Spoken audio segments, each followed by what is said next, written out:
Halo, Assalamualaikum. Hai teman-teman semua, selamat sore. Mulai ya ini? Udah. Selamat sore, perkenalkan aku Ulfa Aprilia. Sebelumnya mau ngucapin terima kasih banyak untuk seluruh panitia Banfest 2021 dan juga Ibu Mulyani yang sudah ngasih kesempatan untuk saya berbagi hari ini di sini, di sore hari ini. Aku mau share gimana caranya bikin video kayak barusan, video resep barusan. Oke, kita share screen dulu ya. Oke, mana? Nah, ini untuk lebih lengkapnya ya. Cara pertama, langkah-langkah pertama, cara membuat video. Satu adalah tentukan resep atau menu yang akan kalian buat. Ya, langkah pertama itu kalian harus tahu dulu mau masak apa dan kalian harus kuasai menu tersebut gitu. Jadi tidak menghambat proses dari memasaknya. Kedua, siapkan bahan-bahannya karena ini mau bikin video resep jadi cuman bukan cuman memasak bahan-bahan memasaknya aja tapi ada alat memasaknya ada alat merekamnya seperti kamera. Kalau misalnya kalian masaknya sendiri kalian juga butuh tripod untuk megangnya. Terus kalau mau cahayanya yang bagus juga butuh lighting. Selanjutnya siapkan skrip ya, ini penting karena kita akan bikin video supaya kita nggak lupa kalau misalnya nanti lagi video, kita bikin catatan supaya syutingnya juga berjalan lancar.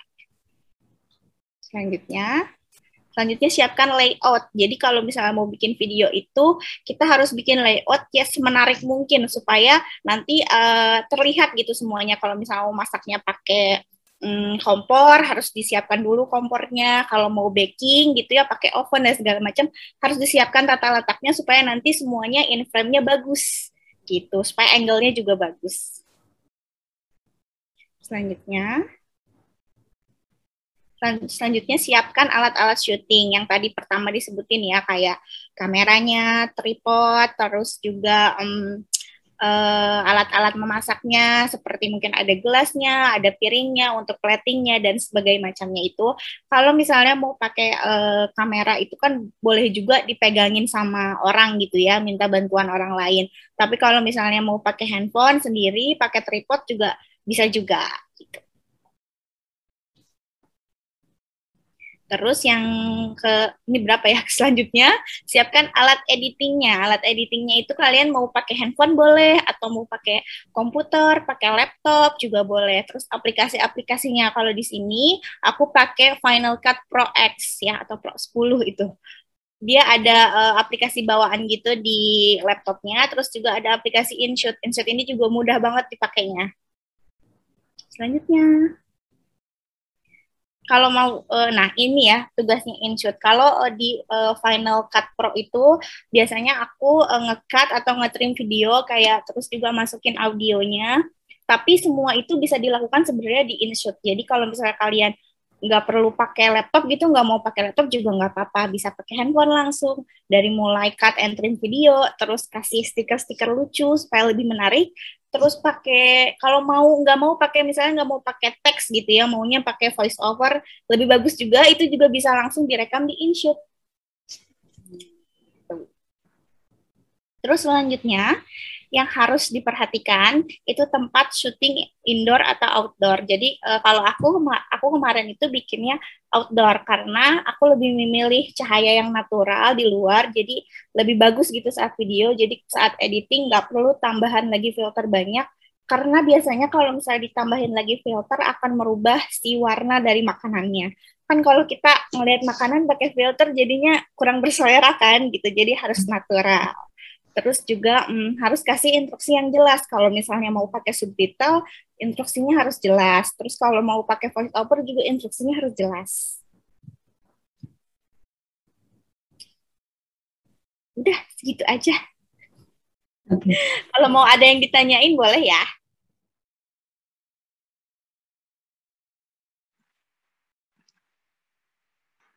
Assalamualaikum warahmatullahi wabarakatuh. Saya Sofa Rahmania dari Forum Bandung Sehat. Saya akan menyampaikan mengenai bagaimana kita menyiapkan makanan dengan gizi terbaik. Akan ada 4 hal yang kita bahas. Pertama, apa yang dimakan, bagaimana komposisi jenis makanan yang baik. Yang kedua, bagaimana kita mempertahankan zat gizi, cara mengolah makanan untuk mempertahankan gizi yang ada di dalam makanan. Yang ketiga, bagaimana kita menghindari zat yang menghambat penyerapan gizi. Bagaimana sih cara mengolah bahan agar kandungan zat yang menghambat penyerapan zat gizi itu bisa berkurang. Dan yang keempat, berapa banyak? Bagaimana porsi yang dianjurkan? Nah, kita mulai dari yang pertama. Apa sih yang dimakan? Bagaimana komposisi jenis makanan yang baik? Nah, sebetulnya kandungan gizi yang penting dalam memerangi penyakit, apalagi lagi COVID kayak gini, itu ada banyak. Gitu. Terutama yang dibutuhkan untuk anak-anak kita juga. Ada apa aja? Ada protein. Di mana aja ada protein? Ada di ikan, ada di telur, ada di ayam, di produk hewan yang lain, dan juga ada di kacang-kacangan.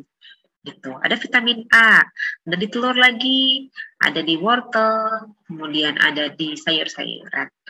Nah, kita juga bisa lihat vitamin C, ini ada di buah-buahan, kemudian ada di sayur-sayuran.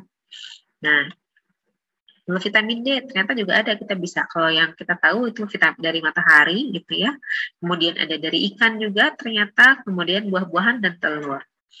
Kemudian vitamin E kita bisa banyak temukan di sayuran dan buah-buahan, dan zinc.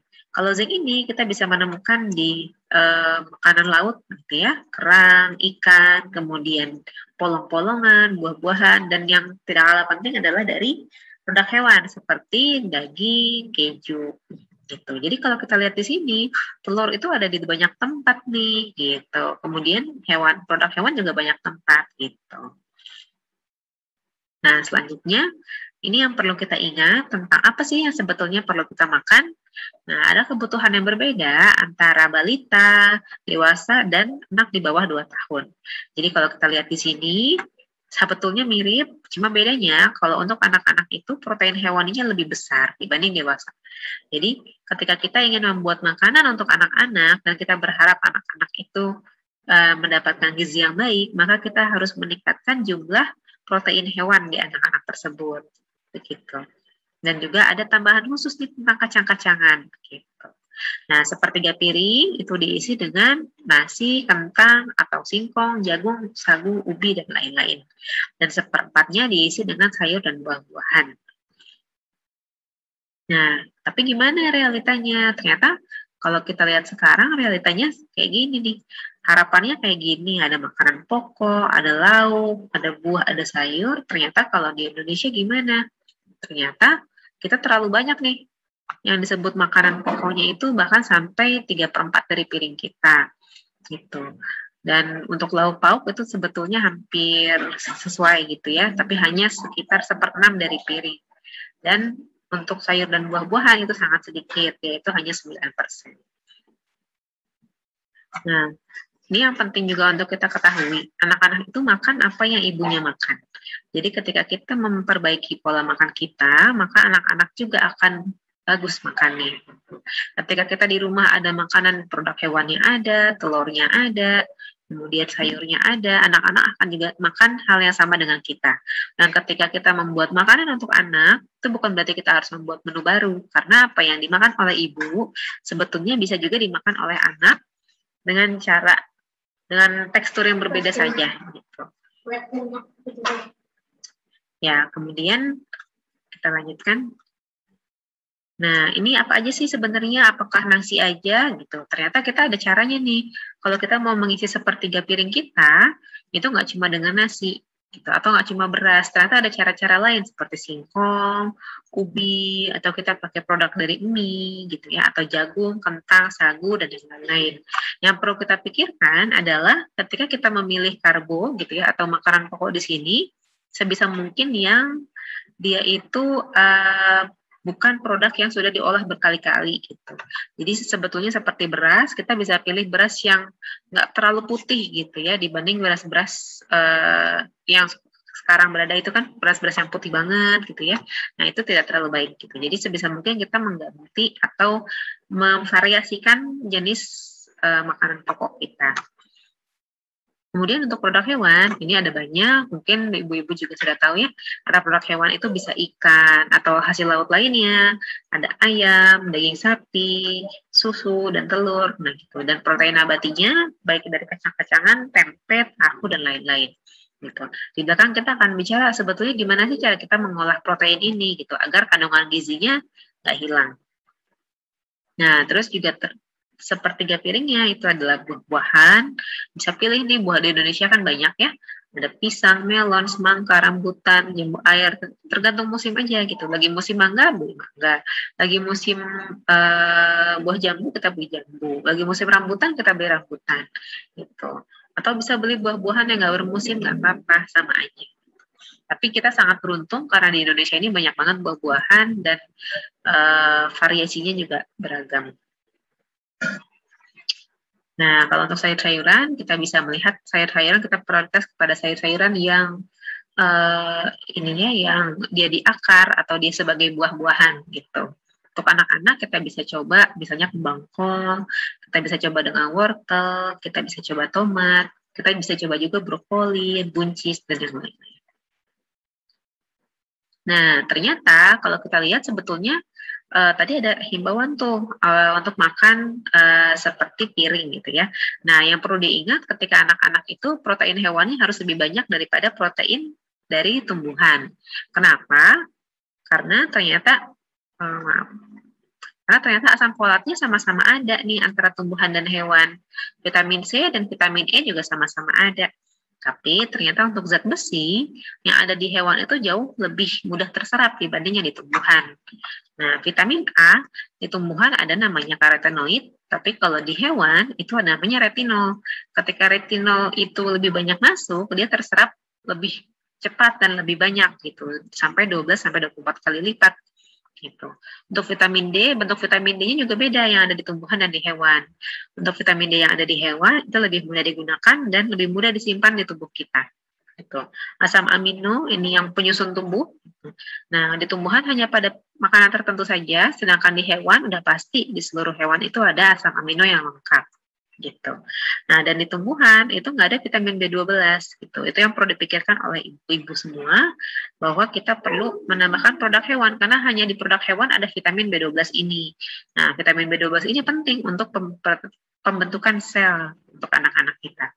Nah, yang paling ngetren gitu ya sekarang itu EPA dan DHA. Ini adalah lemak gitu ya, asam lemak yang penting untuk pertumbuhan dan perkembangan syaraf. Nah, di tumbuhan ternyata nggak ada nih gitu. Sedangkan di hewan, di produk hewan itu ada asam lemak yang penting ini.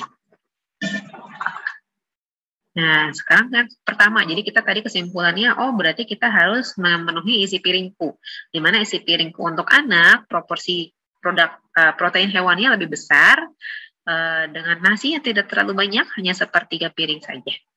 Kemudian selanjutnya gimana kita mempertahankan zat gizinya?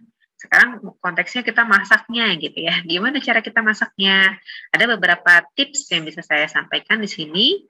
Pertama, durasi dan suhu. Jadi masaknya jangan terlalu lama. Masaknya juga dalam suhu yang sedang. Gitu. Jadi jangan terlalu panas gitu ya Bu ya apinya. Air. Kalau misalnya kita merebus, air jangan terlalu banyak. Kenapa? Sebisa mungkin air itu tetap kita minum. Gitu. Nah, kalau kita masak sayuran dalam jumlah air yang lebih sedikit, itu vitamin C dan vitamin B-nya hilangnya lebih sedikit dibanding kita menggunakan air yang banyak. Nah, kalau akhirnya kita masak sayuran nih, gitu, sebisa mungkin nggak kita kupas dulu, gitu. Lebih baik lagi kalau misalnya nggak kita kupas sama sekali, gitu. Jadi kita dapat nutrisi dari serat-seratnya juga. Nah, lama penyimpanan. Kalau kita udah masak nih, misalnya kita makan sayuran, udah dimasak, itu cobalah kita makan maksimal 1-2 hari. Jangan disimpan terlalu lama, gitu ya, karena kandungan vitamin C-nya bisa terus turun, dan ketika makanan itu berkontak dengan udara. Nah, gimana dengan kuah dan kaldu? Ketika kita masak sesuatu yang berkuah, kita konsumsi kuahnya juga gitu. Dan ketika kita merebus daging gitu ya, kita menghasilkan kaldu, kita pakai kaldunya gitu, nggak kita buang gitu. Dan kalau motong gimana gitu? Potong makanan setelah, bukan sebelum memasak gitu. Kalau memungkinkan gitu. Kalau makin utuh makanan itu, maka akan lebih terjaga sebetulnya nilai gizinya karena nggak terlalu terkena kontak dengan panas dan air. Nah, sekarang yang ketiga, hindari zat yang menghambat penyerapan gizi. Gimana sih cara kita mengolah bahan makanan biar nggak ada zat-zat yang bisa ganggu nih penyerapan zat gizinya gitu ya. Ini ada pada saat memasak dan pada saat makan. Nah, pada saat memasak ada yang namanya fitat. Fitat itu apa? Dia itu ada di komponennya itu ada di produk tumbuhan gitu ya. Bisa di kacang-kacangan, biji-bijian atau di beras gitu. Nah, ternyata fitat yang ada di kacang, biji dan beras ini dia bisa menghambat penyerapan zat besi. Jadi kita udah makan nih makanan kaya zat besi, tapi ternyata kita ngolahnya nggak baik gitu. Akhirnya banyak fitat yang ada di makanan kita justru menghambat penyerapan zat besi. Gimana cara menghilangkannya? Kacang, biji, beras ini kita rendam. Pertama gitu ya, cara pertama bisa kita rendam minimal 2 jam gitu ya direndam atau kita cuci minimal. Nah, tapi lebih baik lagi kalau kacang-kacangan itu kita rebus terus kita buang airnya gitu. Jadi sebelum kita masak, kita rebus dulu, terus kita buang airnya, terus kita masak lagi. Jadi itu mengeluarkan fitat-fitatnya karena fitat itu larut dalam air. Nah, pada saat makan, gimana supaya betul-betul terserap gitu ya zat gizinya. Nah, pertama, untuk anak-anak, kita hindari sebisa mungkin mengkonsumsi susu, atau coklat, atau teh, atau kopi di dekat waktu makan. Baik sesaat sebelum makan, atau 2 jam sesudah makan, gitu. Dan kalau memungkinkan, kita tambahin jeruk nih, gitu. Karena untuk zat besi yang berasal dari tumbuhan, itu bisa terserap lebih baik ketika ditambah dengan jeruk. Lain halnya dengan zat besi dari hewan, itu bisa terserap memang jauh lebih baik tadi ya. Nah, yang terakhir, berapa banyak gitu. Kalau untuk anak-anak kita anjurannya berapa banyak sih, apalagi konteksnya mencegah stunting gitu ya. Nah, pada saat awal ketika ibu-ibu nih mau mencoba membuat makanan untuk anak-anak usia 6 sampai 9 bulan, porsinya memang tidak terlalu besar, hanya sedikit aja 2 sampai 3 sendok bisa bertahap sampai 125 ml. Nah, untuk anak 9 sampai 12 bulan itu mulai dari 125 ml sampai 200 ml. Nah, kalau untuk anak-anak yang sudah 1 tahun sampai 2 tahun itu mulai meningkat, bisa dari 200 ml sampai 250 ml per kali makan. Oke. Hatur nuhun, mudah-mudahan ibu-ibu bisa membuat makanan yang sehat untuk anak-anak dan selamat berkreasi untuk membuat menu yang baik. Terima kasih. Assalamualaikum warahmatullahi wabarakatuh.